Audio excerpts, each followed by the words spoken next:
ভারতবর্ষের নামের সাথে জড়িয়ে আছে বহু ইতিহাস। ভক্তির দেশ ভারত। আজ থেকে প্রায় ৭৬ বছর আগে যখন দেশ স্বাধীনতার পূর্বে ছিল, তখন ইংরেজদের অত্যাচার থেকে রেহাই পেয়েছিল দেশবাসী। দেশ স্বাধীন করার ক্ষুদিরাম বসু, সুভাষচন্দ্র বসু, বাঘাযতীন ও গান্ধীজির আহ্বানে লক্ষাধিক দেশবাসী এক ছিল। রাস্তাঘাটে, ট্রেনে, বাসে বহু নারীর বুড়ি বুড়ি অভিযোগ পুরুষদের নিয়ে। অনেকে আবার সেই মেয়েদেরই দোষ খোঁজে। ধর্ষণ, ৩ অক্ষরের এই শব্দটি ভয়ঙ্কর। আরজিকর শতাব্দীর সবথেকে নৎকারজনক ঘটনা তদন্ত চলছে।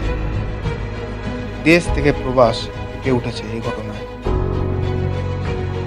আরজিকরের মহিলা ডাক্তারের ধর্ষণ করে খুন, প্রায় রাজ্য থেকে কেন্দ্রের ঘুম কেড়েছে।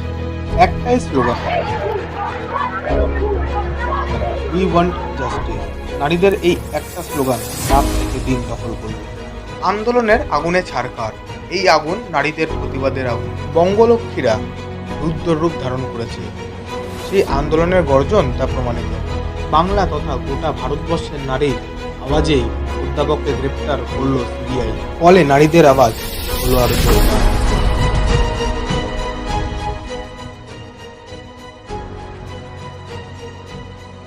ডোমেস্টিক ভায়োলেন্সের শিকার হয় নারীরা। একটি শক্তির স্তম্ভ, সমাজের সৃষ্টির প্রতীক, আজ তাদেরই সম্মান লুণ্ঠিত। বড় লজ্জা। হোক প্রতিবাদ। News global 24x7।